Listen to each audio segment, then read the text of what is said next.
Assalamualaikum warahmatullahi wabarakatuh. Halo semuanya, perkenalkan, saya Nasya Bunga Nurul Kolbi dari Prodi PGSD 1 semester 4 Universitas Peradaban.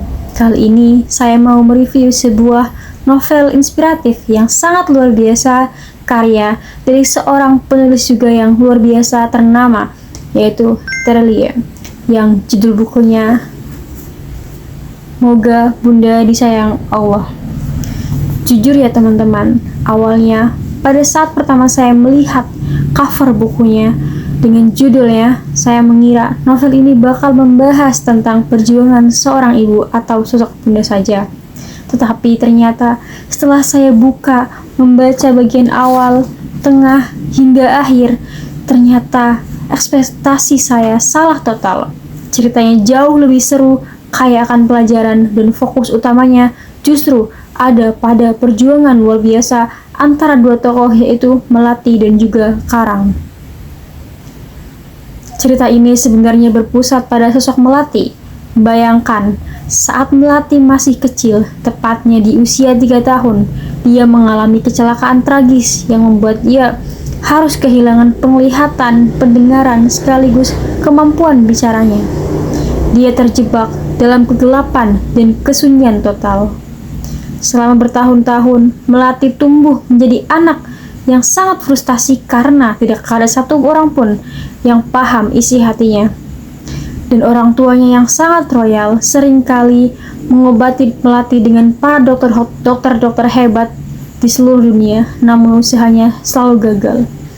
Di usianya yang menginjak 6 tahun, Melati sering mengamuk dan merusak barang di sekitarnya, sampai lingkungan mencap si Melati sebagai anak yang nakal. Padahal itu adalah jeritan minta tolongnya. Orang tuanya pun mendidik Melati hanya atas dasar rasa kasihan tanpa tahu cara memberikan pendidikan yang tepat untuk Melati. Nah, di saat kondisi kritis itulah hadir seorang tokoh bernama Karang. Tapi Karang di sini bukanlah sosok guru yang sempurna.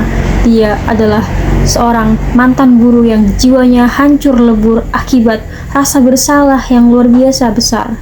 Karena sebuah kecelakaan kapal telah menewaskan anak-anak didik yang sangat dia sayangi.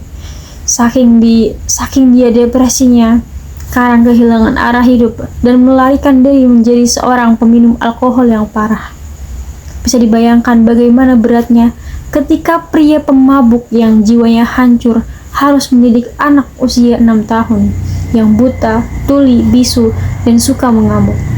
Prosesnya penuh dengan kegagalan, berantakan, amukan di mana-mana, bahkan penolakan dari keluarga Melati sendiri, terutama ayah dari Melati yang tidak tega melihat putrinya dididik dengan keras.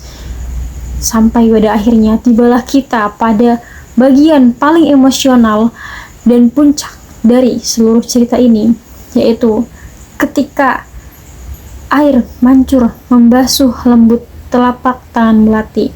Di momen magis itu, dunia Melati yang tadinya gelap kulita mendadak digantikan oleh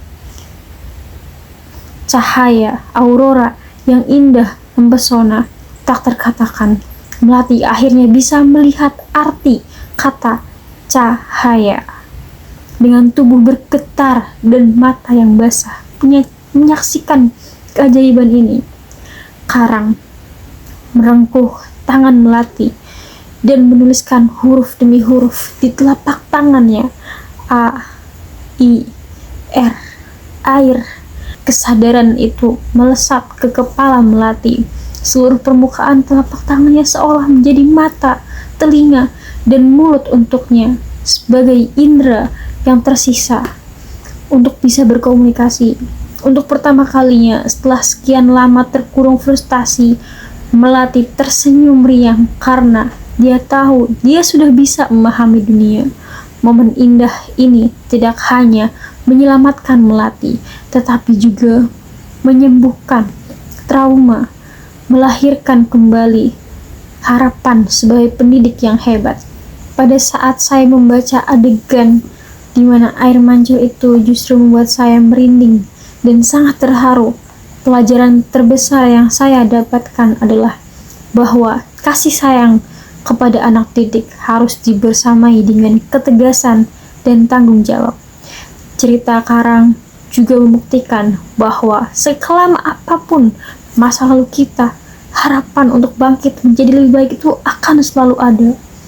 Sebagai mahasiswa PGSD dan calon guru SD, novel ini benar-benar memberikan tamparan sekaligus motivasi yang besar. Tokoh Karang mengajarkan saya bahwa karakteristik di setiap anak itu berbeda-beda, dan guru tidak boleh mudah memberi label negatif pada siswa yang dianggap nakal atau sulit untuk belajar. Kita dituntut untuk memiliki kesabaran ekstra, dedikasi, serta ketulusan untuk memahami kebutuhan mereka agar bisa memberikan pembelajaran yang bermakna bagi masa depan peserta didik. Kesimpulan, novel Moga Bunda Disayang Allah ini sangat-sangat saya rekomendasikan untuk dibaca, terutama bagi kita semua yang memilih jalan sebagai seorang pendidik.